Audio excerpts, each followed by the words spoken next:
There is a peculiar magic to uncertainty. It confuses, it anesthetizes, it keeps you guessing. Narcissistic behavior thrives in that dimness because uncertainty is malleable. When you cannot name what is happening, you habitually fill the space with doubt, shame, apology, or frantic defense. Naming the pattern is the first incision. Give the behavior a label: manipulation, gaslighting, love bombing, triangulation, and the fog begins to lift. Language does not fix everything, but it converts a terrifying, shapeless anxiety into something you can point to and examine. Naming a pattern does three practical things. First, it externalizes. The behavior is no longer an inexplicable reflection of your worth. It becomes a set of actions with causes and effects. Externalizing separates identity from behavior. You are not broken because someone behaves abusively toward you. Second, naming permits comparison.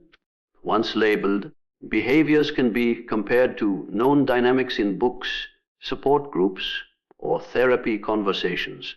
You begin to see recurrence rather than random cruelty.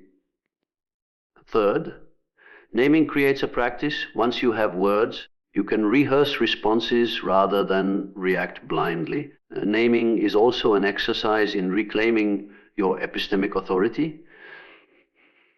The right to know what is true in your life. Narcissists often act as unofficial narrators of your reality. They tell stories about who you are, what you did, and how the world perceives you.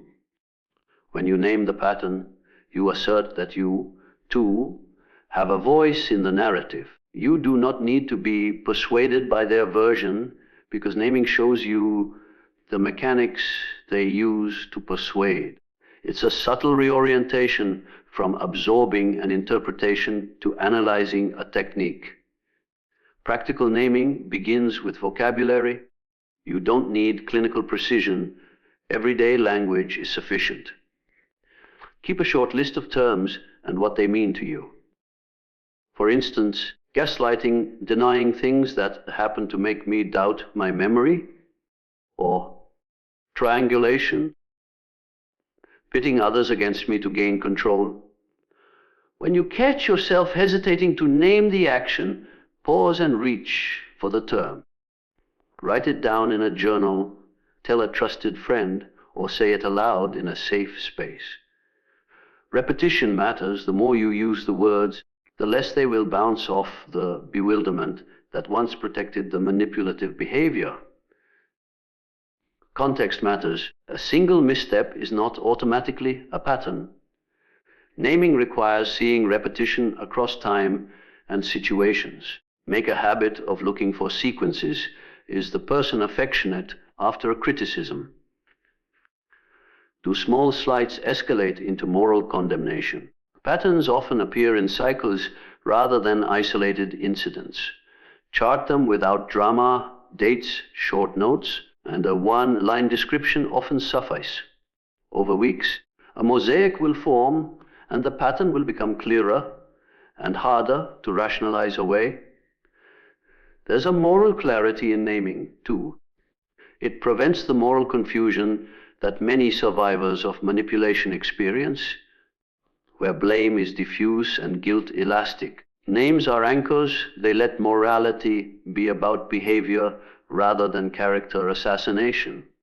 You can say, that behavior is manipulative without denouncing the person's entire humanity.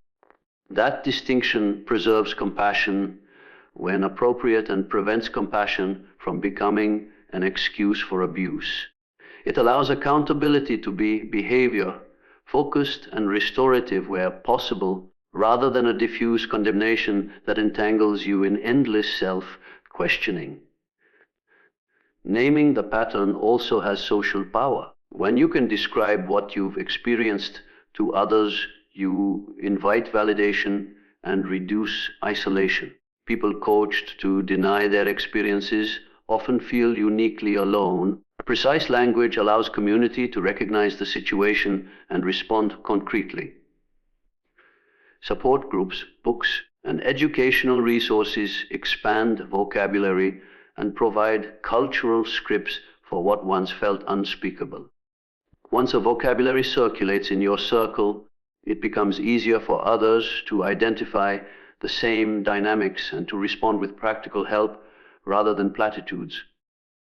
Still, naming is not merely cognitive, it is embodied. Notice how your body relaxes when you stop looping and start labeling. Anxiety often diminishes once a fear is identified. The act of naming mobilizes the prefrontal cortex, the thinking brain, and reduces the amygdala's alarm. In practical terms, decisions become clearer. You spend less time ruminating and more time selecting boundaries or seeking help. That shift from reactive to deliberative action is often the point at which recovery begins. Language is also strategic. Therapists, mediators, and lawyers use names because names focus conversation. If you enter a meeting and say, "I am concerned about manipulation in our interactions," you steer dialogue toward reality. Conversely, remaining vague hands rhetorical control to the person being named. Naming invites specificity, which in turn allows for precise requests and enforceable boundaries. It also reduces the narcissist's ability to twist narratives. When behaviors are labeled, they cannot be easily reframed as mere misunderstandings. Finally, naming is an ethical rehearsal for future interactions. Once you can say, "That's triangulation," you are prepared to spot it early and respond differently. The first time you recognize the pattern, you may feel vindicated. By the 5th or 10th time, you will act differently because the label becomes a tool rather than a verdict. The spell breaks not because the other person changes, but because your perception and options change. Small behavioral economies shift. You react less, you have more choices, you waste fewer nights rewriting conversations in your head, and your life is quieter. More true boundaries are deceptively simple lines in conversation and behavior that protect your time, energy, and sanity. But like any muscle, they don't strengthen by intention alone. They require repetition, resistance, and progressive challenge. Thinking of boundaries as a skill you train reframes them from a moral judgment into a practical practice you can get better at. This piece shows what clear boundaries look like, how to train them, and how to handle the inevitable discomfort that comes with growth. Start with precise language. Vague requests invite negotiation. Clear sentences reduce ambiguity. Instead of saying, "I need you to respect me," try, "I cannot be spoken to in a shouting tone. If you raise your voice, I will leave this room." The first statement expresses a feeling. The second gives a behavior, a threshold, and a consequence. That formula, behavior at threshold plus consequence, is a reliable template. It tells the other person exactly what you will or will not accept and what you will do when the line is crossed. Practice turning fuzzy needs into this formula in a notebook until it feels natural. Train with micro boundaries. You don't have to overhaul your whole life at once. Begin where the stakes are low. Reclaim your mornings by setting a no calls before 9 a.m. rule, or ask that coworkers stop forwarding non-urgent messages after work hours. These micro boundaries are the equivalent of light resistance training, short, frequent, and safe. Each successful micro boundary builds confidence and a neurological habit loop, awareness, action, and reward that scales into bigger challenges. Consistency is the repetitive motion that builds strength. A boundary held once and abandoned the next day sends the message that the boundary was negotiable, which invites further testing. Consistency means delivering consequences calmly and reliably. If the consequence is leaving the conversation, then leave. If it's muting notifications, do it immediately. The consequence doesn't need drama, it needs follow-through. Over time, consistent enforcement rewires not only your behavior, but others' expectations. Expect resistance and plan for it. When you change your behavior, others will notice, and not all reactions will be grateful. You may encounter guilt trips, anger, manipulation, or the silent treatment. That resistance is not necessarily a reflection of failure. It's often a sign that you've altered the power dynamics. Prepare script like responses for common pushbacks. I understand you're upset. This is still my boundary. Or I won't engage in conversations that involve insults. We can talk when that changes. Rehearsed responses reduce emotional drain and keep you anchored to your standard. Use the F, then, rehearsal to practice escalation. Real life confrontations are messy. Pre-decided escalation reduces improvisation.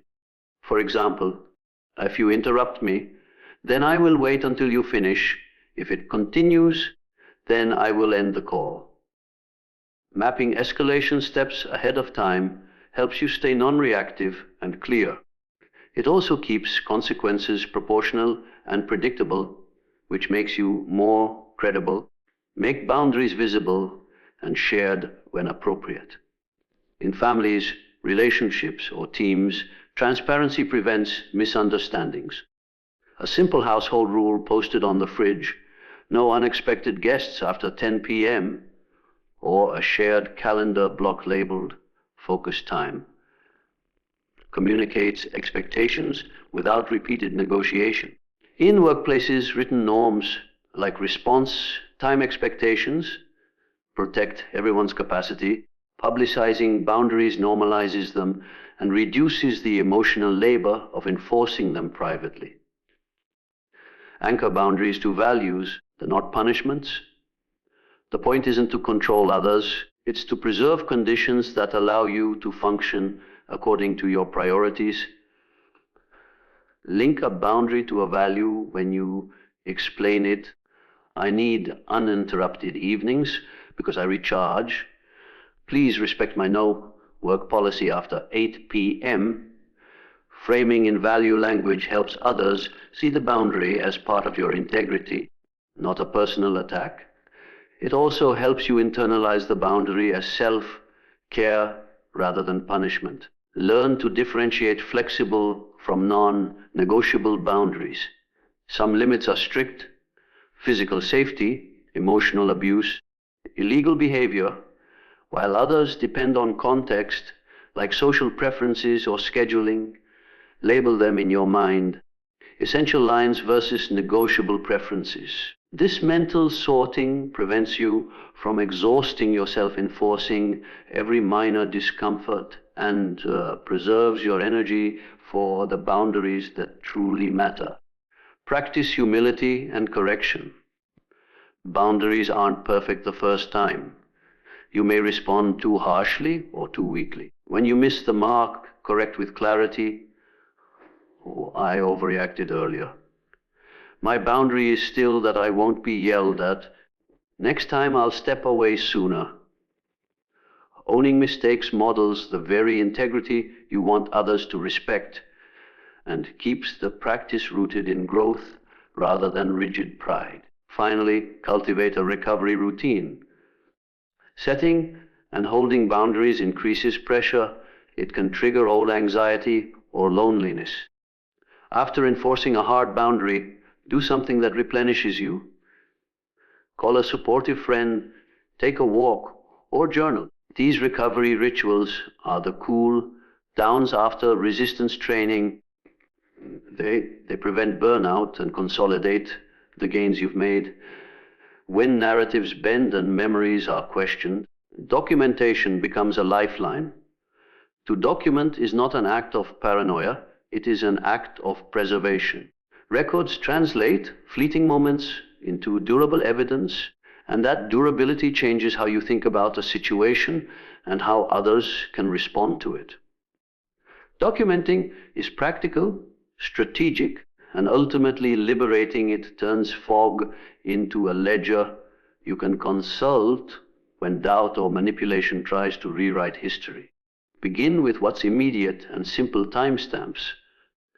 Whenever an interaction matters, an argument, a threatening text, a pattern of interruption, note the date, time, and context.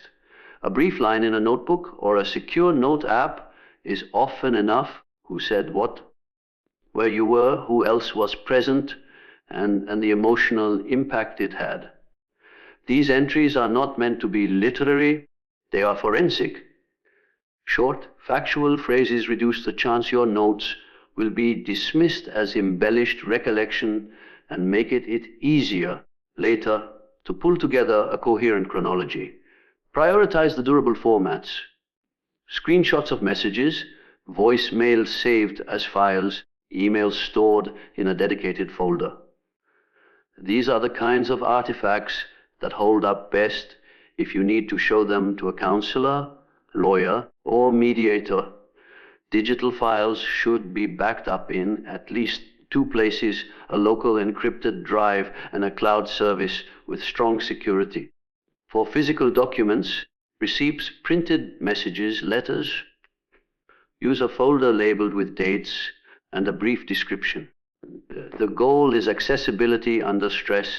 When you need proof, you should be able to find it without rummaging through mental clutter. Be mindful of privacy and legality when you record. Laws about recording conversations vary widely. In many places, you can legally record conversations you participate in. In others, 2 party consent is required. When in doubt, prioritize written records and saved digital artifacts over secret recordings. If safety is a concern, if the person is volatile or might escalate when they learn they've been recorded, seek legal counsel or an advocate before taking steps that could expose you to risk. Documentation should protect you, not complicate your legal standing. Use neutral language in your notes. Avoid speculative commentary or emotionally charged adjectives that could undermine the credibility of the record. Instead of writing, "They were abusive and cruel," write, "On June 12 at 7:30 p.m., person raised voice, called me stupid, and slammed the door." The former communicates feeling, the latter communicates observable behavior. Objective phrasing preserves the usefulness of the record and clarifies what is factual versus what is interpretation. Create a chronology. Single incidents are easier for others to dismiss, patterns are harder to deny. A timeline of repeated behaviors, dates, short descriptions, and any witnesses shows escalation or recurrence. Timelines are not only helpful for others, they change your own internal narrative. When you see the succession of events laid out, you are less likely to rationalize or normalize harmful patterns because the repetition itself becomes evident. Protect access to your documentation.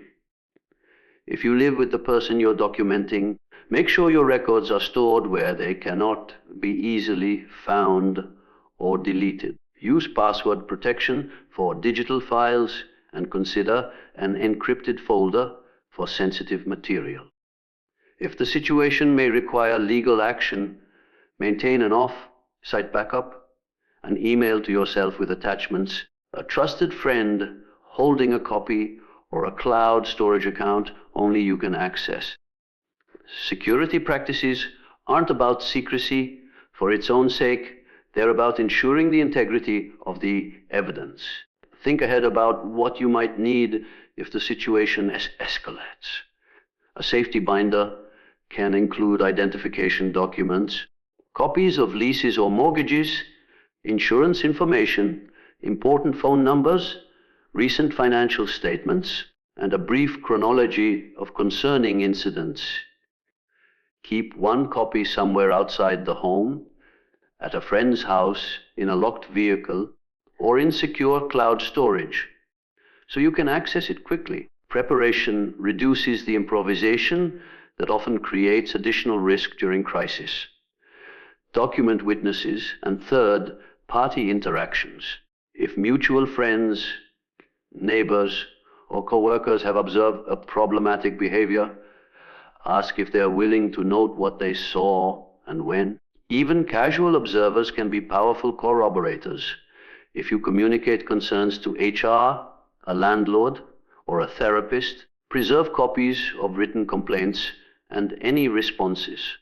Official correspondence shows you attempted formal resolution and can be useful later if informal approaches fail. Preserve financial evidence. Abuse and manipulation often have economic dimensions, hidden accounts, coerced spending, or interference with employment. Keep records of any financial transactions that feel suspicious, unexplained withdrawals, changes in account access, or coerced transfers. If joint accounts exist, understand your rights and consider speaking with a financial advisor or attorney about protection strategies. Financial documentation is often decisive because numbers are harder to reinterpret than words. Use documentation to protect your narrative in therapeutic and legal settings. Therapists and lawyers rely on concrete data to advise effectively. A well-kept timeline and a folder of artifacts allow professionals to assess risk, propose interventions, and, if necessary, prepare legal filings. Documentation accelerates the process because it replaces repeated oral recounting with a coherent, verifiable file. Finally, combine documentation with emotional protection. Recording events is important, but so is preserving your mental health while you do it. Schedule time, limited documenting sessions. Set aside 20 minutes in the evening to update notes so the work doesn't become all-consuming. Pair the practical work of documentation with grounding rituals, a walk, a call to a friend, or a brief journaling that attends to your feelings separately from the forensic record. This separation honors both truth and tenderness, ensuring the project of protecting yourself does not become an all-encompassing burden. Emotional control in the presence of manipulation is not suppression. It is strategy. Detachment is not indifference, but discernment. It means learning when to engage and when to disengage so that your energy is no longer the fuel that keeps toxic dynamics alive. Think of it as volume control for your emotions. You decide what level of access others get to your internal world. Strategic detachment is the art of staying centered while the storm performs around you. The first step is to understand what triggers your emotional volume. Narcissistic personalities often rely on triggering emotions such as guilt, anger, shame, or fear to regain control. They study your reactions like a map, learning which buttons create which responses. Strategic detachment begins by observing these patterns in yourself. The next time you feel the sudden pull to justify, defend, or explain, pause before responding. Notice where the emotion sits in your body, tightness in the chest, heat in the face, shallow breathing.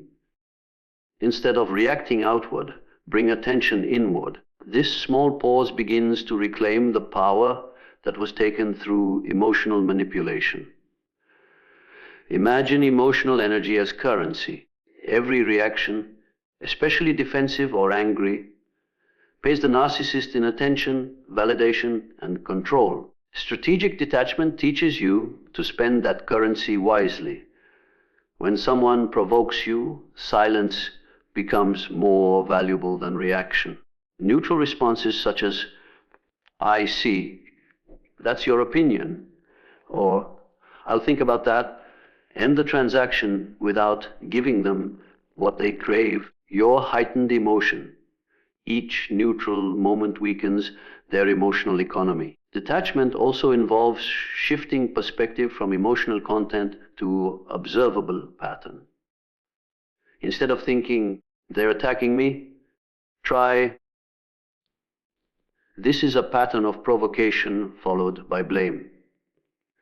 Viewing behavior as a repeatable mechanism rather than a personal offense allows you to disengage emotionally while still recognizing the dynamic clearly. This reframe transforms chaos into data. The narcissist's words stop feeling like personal daggers and start appeaing as predictable tactics. Once you can predict them, you no longer fear them. Developing internal quiet is another layer of detachment. Meditation, breath work, and mindfulness train the nervous system to remain calm even when provoked. When you can slow your breathing, you slow your reaction time. Instead of the automatic surge of adrenaline that demands a verbal counterattack, you create a buffer zone, a few seconds of conscious choice. Those seconds are everything. They're where you decide whether to respond, walk away, or stay silent. Each conscious pause is an act of defiance against manipulation because it shows you control yourself, not the other person. Strategic detachment does not mean ignoring reality. It is not denial or avoidance. You still acknowledge what's happening. You just don't internalize it. You can witness cruelty, condescension, or deceit and name it internally without letting it dictate your self-worth. Detachment separates stimulus from identity. It's the difference between thinking, they said I'm worthless, so I must be, and they said that because they need to feel powerful. In the second version, your self remains intact. Detachment also applies to decision making. When emotions dominate, decisions become reactive and often self-defeating. Strategic detachment gives space for reason to return. Before responding to a message, confronting someone, or making a major choice, practice waiting until your emotional temperature cools. The rule of thumb, if your heart rate is high, it's not time to reply. Calm first, act second. Even a short delay, 10 deep breaths, a walk around the block, or a night's sleep, restores clarity that emotional immediacy obscures. Physical and digital boundaries support emotional detachment. Reducing exposure to stimuli that provoke reactivity, muting notifications, declining unnecessary conversations, creating private space lowers overall emotional volume. Detachment thrives in environments where your nervous system is not constantly ambushed. Control what enters your senses, the tone of messages, the frequency of contact, even the sound of certain alerts. By regulating sensory input, you reduce the opportunities for external manipulation to penetrate. Internal dialogue is the bridge between emotional volume and action. The way you speak to yourself during conflict determines how deeply you're pulled in. Replace internalized self-blame with neutral observations. Instead of, I can't believe I fell for this again, use, that tactic worked on me because I was tired. Neutral language removes shame and introduces learning. Detachment grows when self-compassion replaces self-criticism because self-compassion stabilizes your emotional baseline. Strategic detachment is not coldness toward humanity, it's warmth redirected toward yourself. The energy once spent trying to manage or fix another person's behavior is reinvested into your own equilibrium. This self-focused care is not selfish, it's survival. You water the garden of your own stability so that manipulation finds no fertile ground. Emotional resilience grows in the soil of routine, adequate sleep, hydration, physical movement, and creative outlets. When the body is regulated, the mind follows, and detachment becomes easier to maintain. Communication under detachment becomes measured and brief. You don't owe lengthy explanations for your boundaries. The more you explain, the more ammunition you provide for manipulation. A detached communicator practices brevity. I can't make it. That doesn't work for me. Let's revisit later. Simple sentences reduce openings for debate. Detachment sounds calm, not defensive. It's the tone of someone who no longer seeks permission to exist. Observe your progress as a scientist would. After each interaction, reflect: did I react, respond, or remain silent? What worked? What drained me? Treat detachment as an experiment in emotional economics. Over time, you will find the optimal balance: enough empathy to remain human, enough distance to remain free. There will be moments when the pull to engage feels irresistible. Narcissists are skilled at manufacturing urgency, an emotional emergency that demands your immediate attention. Strategic detachment means recognizing urgency as a tactic. Ask yourself, does this really need to be handled right now, or is it designed to disarm me? 90% of the time, it's the latter. When you learn to delay response, you dissolve the illusion of their control. Finally, detachment is maintained by perspective. Remember that another person's perception of you is not the truth of you. Their accusations, projections, and dramas are reflections of their inner landscape, not your value. The more you practice this separation, the less you bleed emotionally in conflicts. Detachment becomes the quiet space where dignity lives, an internal stillness that refuses to be rewritten by chaos. It's not about being above emotion, it's about mastering the dial so that only you decide the volume. Isolation is the narcissist's favorite terrain.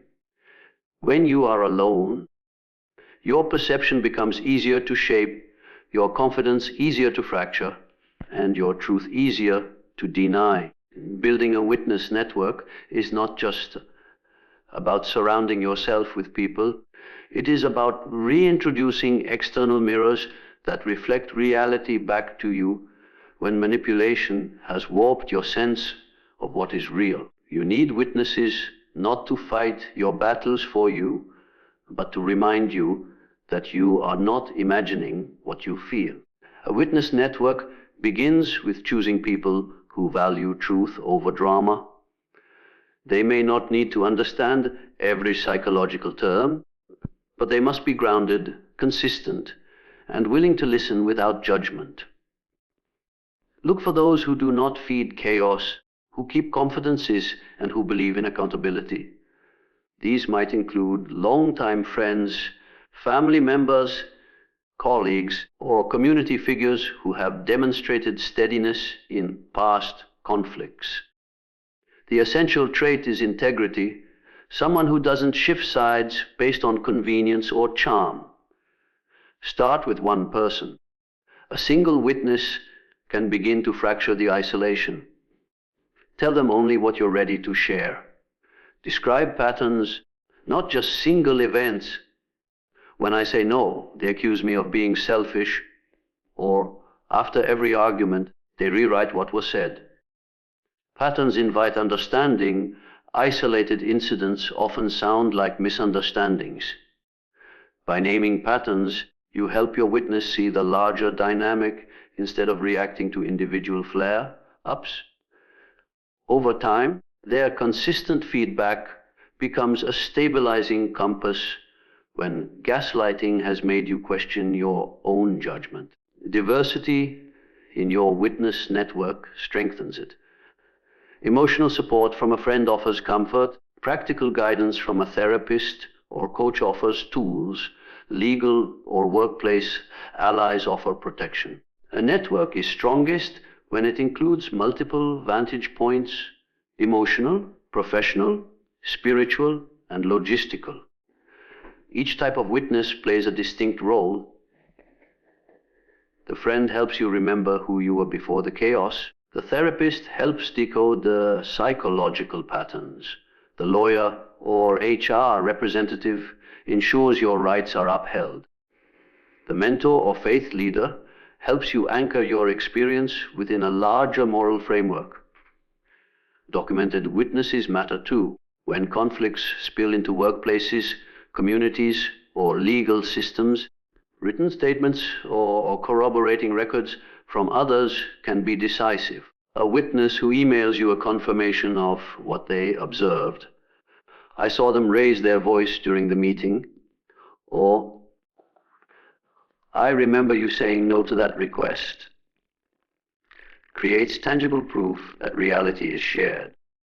These small validations accumulate power. They neutralize the narcissist's primary tactic, insisting that no one else sees what you see. To cultivate a healthy witness network, practice selective vulnerability. Not everyone deserves full access to your story. Oversharing with the wrong people can backfire, especially with individuals who have connections to the manipulator or who are easily swayed by charm. Before disclosing, ask yourself, does this person protect confidentiality? Have they shown consistency under pressure? Do they have any dependency, emotional, financial, or social, on the person I'm protecting myself from? The goal is not secrecy, but discernment. A smaller, trustworthy network is more effective than a large, porous one. Technology can support connection when physical presence is limited. Group chats, support forums, or online survivor communities offer solidarity and shared language. Reading others' stories normalizes your experience and helps you identify manipulation tactics faster. But even online, boundaries matter. Use pseudonyms if needed. Avoid sharing identifying details. And remember that virtual empathy cannot replace professional or legal help when safety is at risk. The digital world is a resource, not a refuge. Witness networks are reciprocal. While others support you, you also become a witness for them. The act of validating another person's pain strengthens your capacity to trust your perceptions. When you affirm someone else's reality, you reclaim your own ability to recognize truth. Mutual witnessing transforms isolation into community and community into quiet strength. This reciprocity is especially important after prolonged exposure to narcissistic conditioning, which teaches you that empathy is dangerous or futile. Relearning safe empathy restores human balance. In professional settings, witnesses take the form of documentation and colleagues. If manipulation or harassment occurs at work, communicate in writing whenever possible. Follow up verbal conversations with summary emails to confirm what we discussed, so there is a paper trail. If a coworker witnesses an incident, note their name privately. If patterns persist, involve HR or an ombudsperson. Professional witnesses turn private confusion into formal acknowledgement, reducing the manipulator's ability to rewrite events later. Therapeutic alliances form another core of your witness network. Therapists, counselors, or trauma-informed coaches are trained to see through distortions. In therapy, you can safely test your perceptions. This happened? Does it sound manipulative? Or am I overreacting? Professional witnesses bring objectivity without bias, helping you rebuild trust in your intuition. Over time, consistent therapeutic validation rewires your internal sense of safety. You begin to believe your own experience again. Building a witness network also means learning how to ask for help effectively. Instead of vague pleas like, I don't know what to do. Frame requests concretely. Can I call you if this happens again? Or would you be willing to keep a note if you observe this behavior? Specificity empowers others to support you without feeling overwhelmed. People want to help but often need direction. When you articulate what you need, listening, presence, record keeping, you make cooperation easier. Not every witness will stay. Some people retreat when faced with conflict. Others may be charmed by the narcissist's surface persona. Their departure can sting, but also clarifies who is safe. The attrition process refines your network until what remains is solid. Think of this as emotional pruning. Each lost branch makes space for stronger growth. Trust that genuine allies will stay even when the situation grows uncomfortable. Their consistency is proof that not everyone is under the spell of manipulation.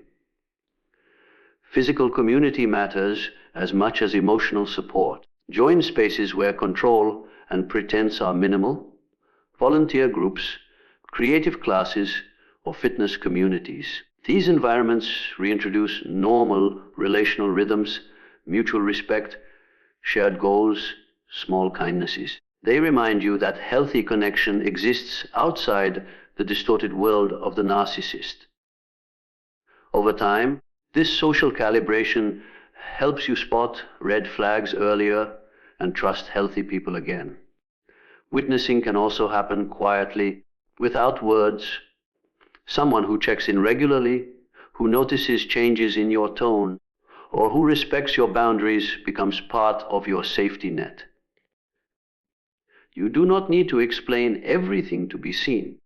Sometimes presence alone affirms your existence after a relationship that made you invisible.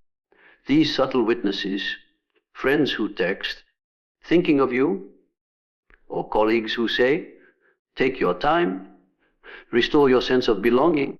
A witness network does not eliminate pain, but it redistributes it. When you no longer carry the entire weight of disbelief alone, healing accelerates. Others hold fragments of your story, and together those fragments form a mirror that cannot be gaslit. You look into it and finally see yourself reflected accurately, tired, perhaps wounded, but real, intact, and visible.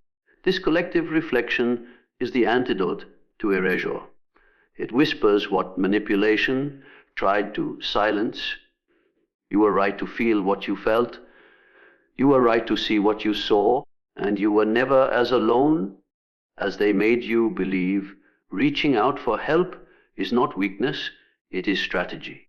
In relationships shaped by manipulation, coercion, or psychological control, help must be intentional, structured, and multidimensional. Therapy, legal guidance, and safety planning are not isolated steps, but interconnected systems that stabilize you as you rebuild autonomy. The process begins with recognizing that professional support is not a luxury, it is a form of armor.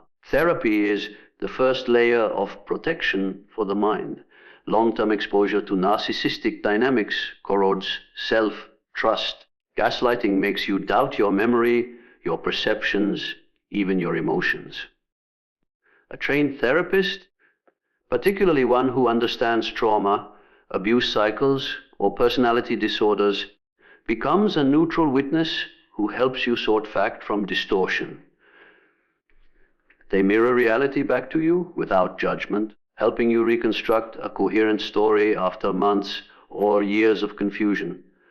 In therapy, you can say the unspeakable, the rage, the grief, the shame, without being invalidated. This consistent validation slowly restores internal balance and teaches your nervous system that safety can exist in human connection again.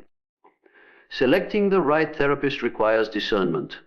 Not all professionals are equipped to recognize manipulation or covert abuse. Look for trauma informed clinicians, or those with experience in emotional abuse recovery? During initial consultations, ask direct questions. What's your approach to clients recovering from gaslighting or controlling relationships? Or how do you help rebuild boundaries? A good therapist answers with empathy and clarity, not vagueness. The relationship should feel collaborative, not hierarchical. You are not there to be analyzed, but to learn tools that return you to yourself. Therapeutic work often begins with grounding and stabilization. Before diving into analysis or childhood wounds, you may first need techniques to regulate the body. Breathing exercises, mindfulness, or sensory grounding to manage anxiety triggered by memories or ongoing interactions. Once the body is calmer, cognitive and emotional work can unfold, identifying distorted beliefs. I'm overreacting.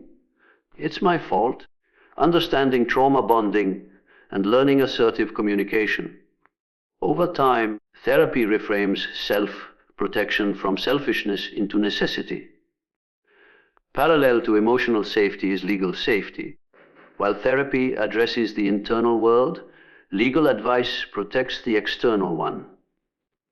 When manipulation escalates into harassment, financial control, defamation, or physical threat, law becomes the boundary you can enforce when words fail. Consulting a lawyer early does not mean declaring war. It means gathering knowledge about your rights before crisis strikes. Legal professionals can explain what constitutes harassment, how to document evidence, and which authorities to contact if threats arise. The earlier you understand the landscape, the fewer surprises you face later. Legal help also includes understanding your options in civil matters, protective orders, custody arrangements, property disputes, workplace complaints. Many people delay seeking legal advice because they fear being dramatic or disloyal. But silence often benefits the manipulator. Knowledge does not obligate you to act, it simply widens your choices. Even a single consultation can demystify processes that once felt unreachable. Knowing where the lines of legality stand transforms helplessness into informed caution. When consulting a lawyer, bring your documentation timelines, screenshots, messages, and witness names. These concrete records allow legal professionals to assess patterns of behavior rather than isolated incidents. Keep the focus factual and chronological. Avoid emotional storytelling unless asked. Law operates on evidence. If finances are a barrier, seek pro bono clinics, domestic violence organizations, or legal aid societies that specialize in interpersonal abuse. Many offer free consultations or sliding scale fees. The third layer, safety planning, is where emotional and legal preparation meet physical reality. A safety plan is a written, detailed guide for how you will protect yourself if escalation occurs. It anticipates worst-case scenarios, so you are never forced to improvise under stress. Safety plans are dynamic. They evolve as circumstances change. Start by listing essential contacts, trusted friends, family, local shelters, hotlines, and legal representatives. Memorize a few numbers or keep them hidden under innocuous labels in your phone. Physical safety planning includes exit strategies. Identify safe places to go, a friend's home, a hotel, a community center. Keep a go bag with essentials, identification documents, cash, keys, medications, and basic clothing. Store copies of important papers, bank records, lease agreements, restraining orders, in a location the manipulator cannot access. If leaving the environment is not immediately possible, create micro safety steps, positioning your phone for quick access, using code words with trusted contacts, or prearranging check in times so others know if something feels wrong. Digital safety is another crucial element. Abusers often monitor communication through shared devices, social media, or cloud accounts, change passwords, enable two-factor authentication, and review privacy settings. Avoid using shared devices for sensitive planning.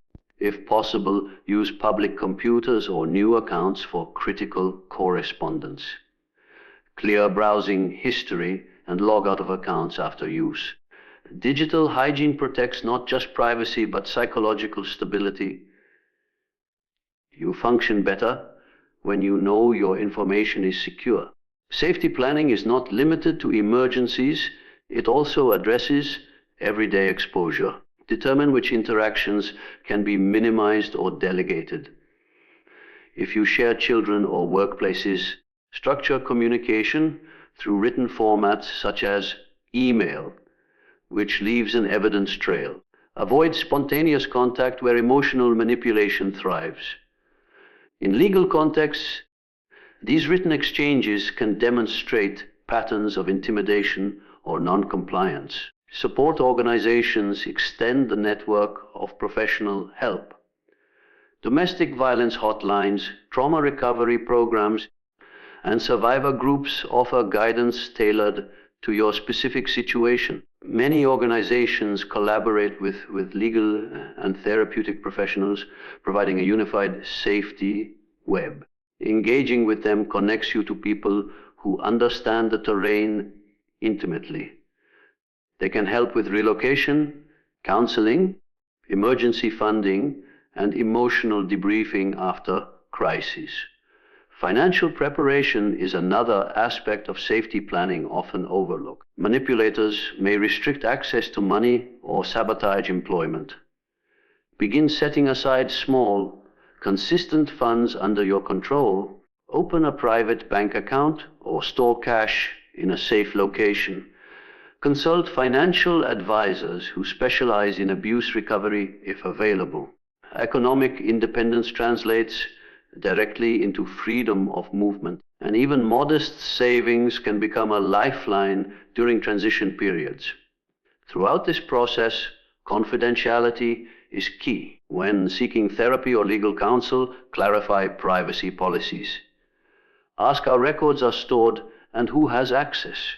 In abusive contexts, even small leaks of information can be exploited. Use secure communication channels and limit what you share with acquaintances who might unintentionally relay information. Safety is not paranoia when trust has been violated. It is foresight learned through experience. Integrating therapy, legal advice, and safety planning creates a multi-tiered defense system. Each layer compensates for what the other cannot provide. Therapy repairs the psyche, law enforces boundaries, and planning guards the body. Together they form a shield against the unpredictability of manipulation. Getting help is not an admission of defeat. It is the deliberate act of building a life scaffolded by expertise, structure, and preparation. Healing from a narcissistic dynamic is not about revenge, nor is it about proving your pain to those who refuse to see it. It is about reclaiming the authorship of your life, the story that was once edited, censored, or rewritten by someone who believed they owned your narrative. When you begin to reclaim your story, you recover not only your memories, but also your meaning. You become the observer, not the character trapped in someone else's script. This reclamation is the essence of individuation, the process of separating your authentic self from the false self imposed upon you. Narcissistic control thrives on distortion. The manipulator rewrites history, diminishes your achievements, reframes your intentions, and projects their insecurities onto you until you can no longer distinguish your reflection from their fabrication. You begin to think in their language and question your own reality. Over time, The boundaries between who you are and who they said you were dissolve. Healing begins when you decide to retrieve those boundaries, to take back your right to define what your experiences meant and what kind of person you actually are. Reclaiming your story starts with confronting the silence that manipulation creates. Many survivors find themselves unable to articulate what happened because every time they tried to speak in the past, they were met with disbelief, ridicule, or deflection. The first step is to break that inner censorship. Begin privately if you must, through journaling, voice notes, art, or letters you'll never send. The purpose is not performance, but clarity. When you give words to what was once unspeakable, the experience loses some of its power to haunt you. Language becomes both map and medicine. Write what you remember, not necessarily in order, but as it surfaces. The goal is not perfection, but honesty. Include the contradictions, the self-doubt, the small details, the smell of the room during an argument, the look in their eyes when they lied. These fragments hold emotional truth that analysis often misses. Over time, a pattern emerges, revealing not chaos, but coherence. You begin to see not only what happened, but also how you adapted to survive. This recognition is profound. You realize that the coping strategies once used to endure manipulation can now be reshaped into strengths.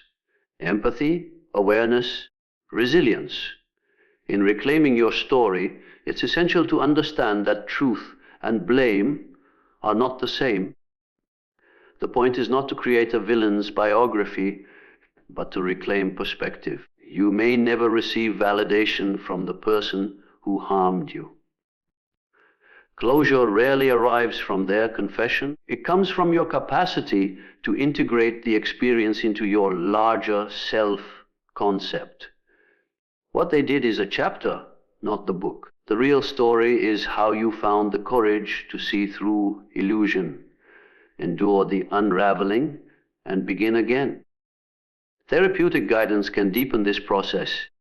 Trauma-informed therapists help survivors separate internalized narratives of guilt and shame from objective reality.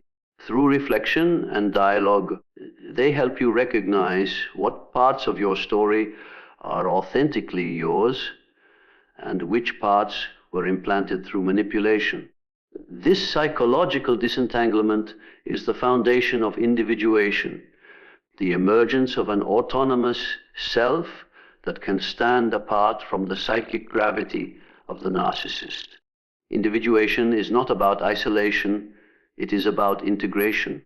It's the stage where you stop defining yourself through opposition to the manipulator and begin defining yourself through alignment with your own values. The focus shifts from them to you. You begin to ask questions like, what do I believe? What do I desire? What kind of relationships do I want to cultivate?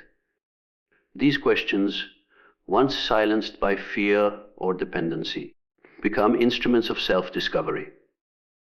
As you answer them, you reconstruct identity on your own terms. Reclaiming your story also requires reclaiming your emotional vocabulary.